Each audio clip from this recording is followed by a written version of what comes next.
Hello everyone, welcome to A online solution. मैं हूं अशफाक। तो जैसा कि आप थंबनेल पे देखे थे और अभी भी देख रहे हैं कि पीएच मान के बारे में आज पढ़ने वाले हैं। बहुत ही इंपॉर्टेंट चैप्टर है। इसके बारे में मैं आपको बताऊंगा कि पीएच मान क्या है और पीएच मान का पूरा नाम क्या है, इसकी खोज किसने की और पीएच का उपयोग कहाँ कहाँ किया जाता है और किस किस पदार्थ का पीएच मान कितना होता है। तो वीडियो पे शुरू से लेकर आखिर तक बने रहिए, बहुत ही इंपॉर्टेंट होने वाला है। आपका कोई भी एग्जाम हो, मैट्रिक हो, 12th हो या कोई भी हो, अगर आपका पीएच मान अगर एग्जाम में आता है साइंस में, तो बहुत ही इंपॉर्टेंट ये वीडियो होने वाला है। तो आइए स्टार्ट करते हैं। तो देखिए, सबसे पहले यहाँ पे जानना पड़ेगा पीएच के बारे में। ओके, तो देखिए यहाँ पे आपको पता है कि पीएच का जो सिंबल क्या होता है, पी। अब पी की उत्पत्ति जो है ना, पोटेंज नाम की एक शब्द है, उसी से पी की उत्पत्ति हुई। अब पीएच का जो पूरा नाम होता है जी, पावर ऑफ हाइड्रोजन या तो फिर पोटेंशियल ऑफ हाइड्रोजन बोल सकते हो। ओके, पावर ऑफ हाइड्रोजन या पोटेंशियल ऑफ हाइड्रोजन, यानी कि विलयन में हाइड्रोजन आयन की शक्ति कितनी है। कोई भी विलयन हो, कोई घोल हो, उसमें हाइड्रोजन आयन की शक्ति कितनी है, उसी को क्या बोलते हैं, पीएच बोलते हैं। अब यहाँ पे देखिए, पीएच मान का जो है एक पूरा जो डिफिनेशन, अच्छा वाला डिफिनेशन, वो क्या होता है कि किसी विलयन के पीएच का मान उसमें उपस्थित हाइड्रोजन आयन की सांद्रता के लघुगणक का ऋणात्मक मान है। यहाँ पे ऋणात्मक थोड़ा सा मिस्टेक हो गया टाइपिंग में, ऋणात्मक मान है। ओके, तो किसी भी विलयन के पीएच का मान उसमें उपस्थित हाइड्रोजन आयन की सांद्रता के लघुगुणक का ऋणात्मक मान होता है। ये आपका पीएच का रियल डिफिनेशन हो गया। अगर आपको डिफिनेशन आएगा तो इस तरह से आपको लिखना है। ओके, नेक्स्ट देखिए, पीएच मापदंड। पीएच मापदंड क्या होता है? किसी घोल की अम्लता या क्षारता को व्यक्त करने के लिए एक मापदंड का प्रयोग किया जाता है, इसे पीएच मापदंड कहते हैं। यानी कि कोई भी घोल है, वो अम्ल है या क्षार है, इसकी जानकारी के लिए, इसको व्यक्त करने के लिए हमें एक पीएच मापदंड का इस्तेमाल किया जाता है। ओके, पीएच मापदंड का इस्तेमाल करना पड़ता है। तो जो मापदंड का इस्तेमाल करते हैं उसको क्या बोलते हैं, पीएच मापदंड। तो आई होप आपको पीएच मापदंड के बारे में समझ में आ गया होगा और इसका पूरा नाम जो समझ में आ गया, इसकी कहाँ से उत्पत्ति हुई। तो क्वेश्चन आपका बनता है कि पीएच शब्द की उत्पत्ति किस शब्द से हुई, तो पोटेंज यहाँ पे हो जाएगा, है ना। पीएच का पूरा नाम क्या है, तो इसके बारे में समझ में आ जाएगा आपको। यहाँ पे नेक्स्ट देखें, ये देखिए थंबनेल, ये आपको जो फोटो दिख रहा है यहाँ पे, फोटो यहाँ पे देखिए, पिक्चर क्या बताता है यहाँ पे कि पीएच मान जो है 0 से लेकर कहाँ तक होता है, 14 तक, यानी कि 14 तक होता है। और देख रहे हैं यहाँ पे 7 के पास जो उदासीन लिखा हुआ, यानी कि ये क्या है, उदासीन है। यानी कि जिस विलयन का पीएच मान अगर 7 के आसपास हो तो उसको कौन क्या बोलेंगे, उदासीन विलयन है वो। और जिस विलयन का मान 7 से ज़्यादा हो, 14 के आसपास, ओके, 7 से ज़्यादा हो, यानी कि 7 से प्लस और 14 के बीच में हो, वो क्या होगा, क्षारीय होगा। और जिस विलयन का पीएच मान 7 से कम, यानी कि 0 से बड़ा और 7 से कम हो, तो वो क्या होगा, अम्लीय हो।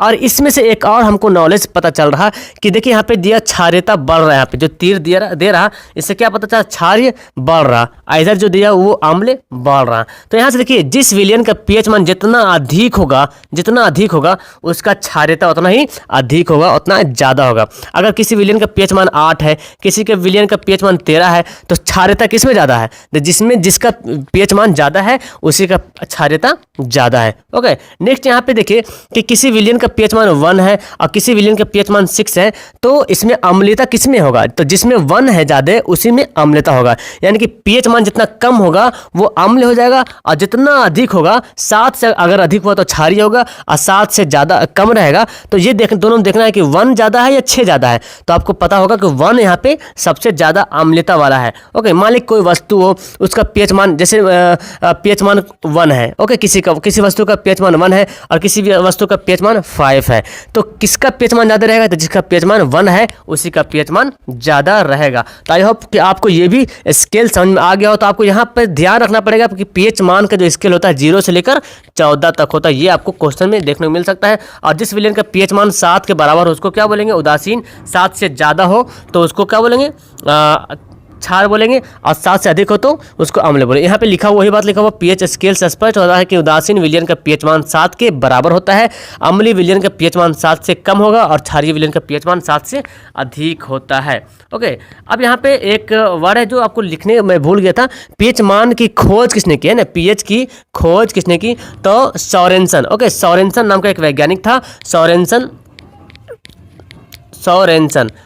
जो 1909 में पीएच मान की खोज की। ओके, आप इसे कॉपी पे नोट कर लीजिए, सोरेनसन जो है पीएच मान की खोज की थी। अब यहाँ पे कुछ इंपॉर्टेंट पदार्थ है जिसका पीएच मान आपको याद करना बहुत ही अहम है, बहुत ही काफ़ी इंपॉर्टेंट है।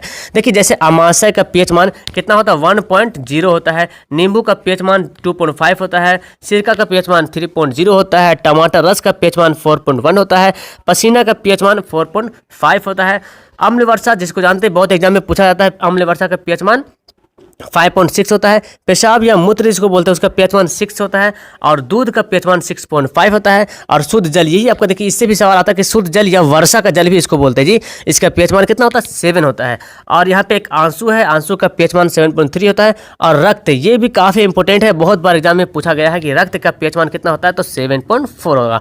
और पित्त होता है, जो पित्त आप जानते हैं, तो पित्त का जो पीएच मान 7.5 होता है, और चूना जल जिसको में चूना मिला दिया जाता है जो पानी वाला रहता है उसको क्या बोलते हैं, पीएच मान जो है 11 होता है। अब यहाँ पे कुछ इंपॉर्टेंट आपको जानने की जरूरत है कि पीएच का इस्तेमाल कहाँ कहाँ करते हैं। ओके, तो कुछ महत्वपूर्ण जो दैनिक जीवन में पीएच मान का इस्तेमाल किया जाता है। सबसे पहले देखिए पाचन तंत्र में जो पीएच मान का इस्तेमाल किया जाता है, तो हमारे पेट में हाइड्रोक्लोरिक अम्ल आपको पता है HCl जो हमारे पेट में पाया जाता है, तो जो कि काम क्या करता है, भोजन को पचाने में मदद करता है, और इसका पीएच मान जो है 1 के लगभग में कायम रहता है।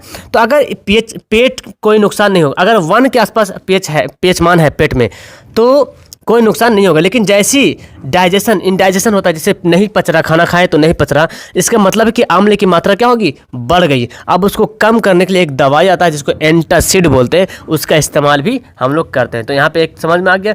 दूसरा यहाँ पे देखिए पीएच परिवर्तन पर दांतों का प्रभाव, यानी कि दांत पर इसका भी इफेक्ट पड़ता है। जब हम शर्करा युक्त चीनी वाला जब कोई पदार्थ खाते हैं, जब कुछ चीनी वाला भोजन करते हैं, तो मुंह में मौजूद जो बैक्टीरिया होता है वो अपघटित होता है, यानी कि टूट जाता है। और अगर मुंह का पीएच मान 5.5 से कम हो जाता है, यहाँ पे एक पॉइंट वाली बात है कि मुंह का पीएच मान 5.5 से जब कम हो जाता है, तब जो है ना एनामिल जो है सबसे कठोर पदार्थ है आपके बॉडी का, हमारे बॉडी का, तो वो क्या होता है, क्षतिग्रस्त होने लगता है। तो इसको ठीक करने के लिए हम लोग क्या करते हैं, टूथपेस्ट का इस्तेमाल करते हैं। और टूथपेस्ट में क्या होता है, क्षारीय होता है जो अम्ल को नष्ट करता है ना। चलिए तीसरा यहाँ पे देखिए क्या है जी, थकान के समय शरीर के मांसपेशियों के अम्ल की उत्पत्ति। जब कुछ काम करते हैं ना, हम जब काम करते हैं तो जो थकान महसूस होता है, तो थकान महसूस होने के कारण ये है कि जब काम करते हैं तो मांसपेशियों में जो है ऑक्सीजन की आपूर्ति हो जाती है, और जो है लैक्टिक अम्ल वहाँ पे क्या होता है, जमा हो जाता है। तो एक अम्ल यहाँ पे जो जमा होता है, और इसके लिए हम क्या करते हैं, थोड़ी देर रेस्ट कर लेते हैं, तो फिर देखते हैं धीरे धीरे क्या होता है, वो खत्म होने लगता है ना। नेक्स्ट आपका देखिए चौथा है मिट्टी का पीएच मान। अगर मिट्टी का पीएच मान 7 के आसपास है, यानी कि उदासीन, तो 7 के आसपास है तो अधिकांश पौधों की वृद्धि जो है संतोषजनक होती है। संतोषजनक मतलब अच्छे ढंग से वृद्धि हो सकता है, पौधा फसल अच्छा से हो जाएगा।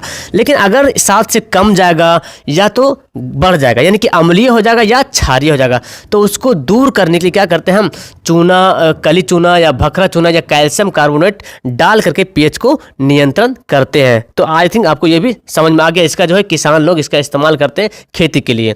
अम्ल के प्रयोग से बर्तनों के धब्बे को दूर करना। आपको पता है कि तांबा का, कॉपर का जो बर्तन होता है, तो भास्मिक कॉपर ऑक्साइड की परत उस पर जम जाता है, तो उसका चमक जो है बदरंग हो जाता है, चमक खत्म हो जाता है। तो क्या करते हैं जी, नींबू का रस जो है जिसमें सिट्रिक अम्ल पाया जाता है, तो नींबू का रस के टुकड़ा को थोड़ा सा उसको टुकड़ा लेकर उसमें अगर रगड़ते हैं तो चमक क्या होती है, चमक जो है फिर से वापस आ जाता है, बदरंग जो है खत्म हो जाता है। नेक्स्ट आपका 6 नंबर यहाँ पे उपयोग है, काफ़ी इंपॉर्टेंट है, पीएच का जलीय जीव। पीएच और जलीय जीव यानी कि जल का पीएच एक निश्चित सीमा के अंदर रहने पर वास करने वाली मछलियाँ और जो जीव जंतु है वो जो है ठीक ठाक रहते हैं। यानी कि जो पानी, जो तालाब होता है, अगर उसका पीएच मान ठीक ठाक है तो वहाँ पे जो जल के अंदर जो जीव रह रहे हैं, मछली हो गया या अन्य कोई जीव हो गए, तो उन सभी का जीवन ठीक ठाक रहेगा। लेकिन अगर जल का पीएच मान बढ़ जाएगा, अब पीएच मान बढ़ेगा कैसे पानी का, तो अम्ल वर्षा होता है, जिसको पता है ना। अम्ल वर्षा होने के कारण क्या होता है, नदी का या तालाबों का पीएच मान कम जाता है। तो अगर होता है, अम्ल वर्षा अगर होता है, तो नदी का पीएच मान कम जाएगा और फिर जलीय जीव का अस्तित्व जो है संकट में पड़ जाता है। तो यहाँ तक आई थिंक आपको समझ में आ गया होगा पीएच मान का इम्पोर्टेंट क्या है हमारे दैनिक जीवन में, और इसका क्यों इस्तेमाल किया जाता है, इसका पूरा नाम, इसकी खोज किसने की, सारा मैंने इस वीडियो में डिस्कस कर दिया हूँ। तो आई होप ये वीडियो आपको मज़ा आ गया होगा। कैसे लगी आपको मेरी वीडियो, तो अच्छी लगी है तो वीडियो के नीचे आपका एक लाइक का बटन दिख रहा है, उसको लाइक कर दीजिए और चैनल को सब्सक्राइब करके बेल आइकन दबा दीजिए।